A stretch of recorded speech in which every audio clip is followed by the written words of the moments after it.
법원행정처가 양승태 전 대법원장 시절 사법행정권 남용 의혹과 관련한 미공개 문건을 오늘 오후 추가로 공개했습니다.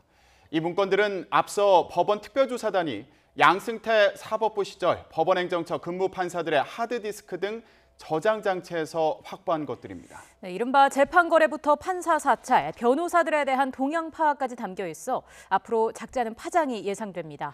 네, 취재기자 연결합니다. 권남기 기자. 네, 서울중앙지검입니다. 네, 조금 전에 법원행정처에서 추가로 의혹 문건을 공개했습니다. 어떤 내용이 담겨 있습니까?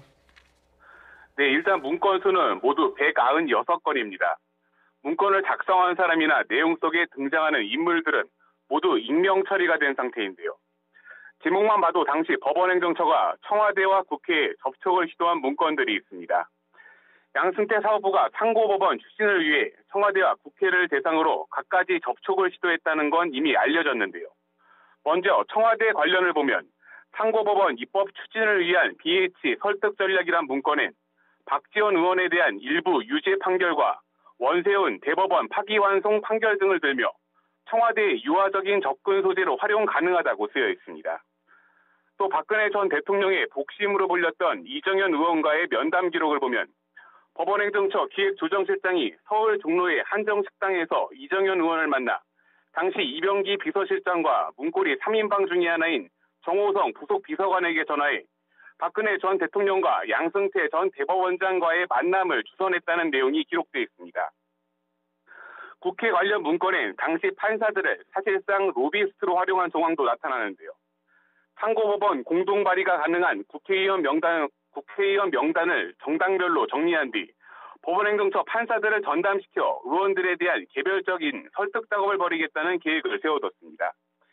이와 별도로 지난 2016년 개헌정국 당시를 분석하며 당시 대권 후보였던 문재인 대통령에 대해 가장 유력한 야권 대선 주자로서 당내 권력을 독점하기를 희망한다고 쓴 부분도 흥미롭습니다. 법원행정처에 발령받은 뒤 법관 뒷조사 문건이 있다는 말을 듣고 사표를 낸 것으로 알려진 이탄희 판사에 대한 문건도 있는데요. 당시 이 판사와의 면담 내용 등 사표를 철회해달라는 회유 작업을 벌인 내용이 있지만 구체적인 통화 내용 등이 담긴 문건은 현행법상 문제가 있다며 백지로 공개했습니다.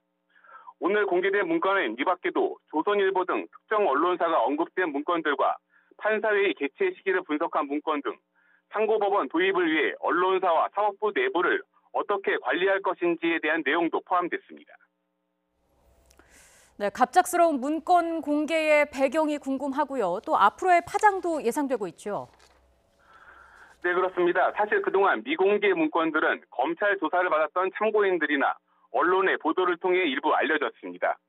대표적으로 당시 법원행정처가 상고법원에 반대하는 대한변협과 민변을 압박하기 위해 개인 재산을 파악하고 설득 작업을 벌이겠다는 내용의 문건이 있는데요.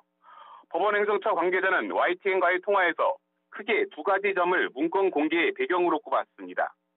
먼저 전국 법원 판사들의 회의체인 전국 법관 대표회의에서 이들 문건을 공개하라고 의결했고 이미 상당한 문건들이 언론을 통해 알려졌다는 이유입니다.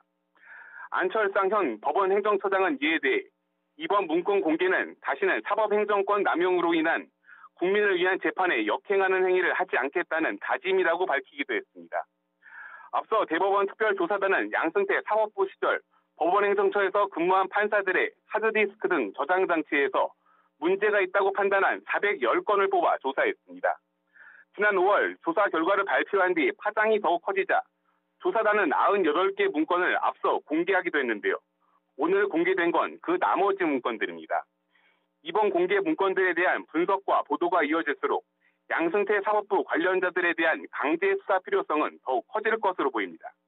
지금까지 서울중앙지검에서 YTN 권남기입니다.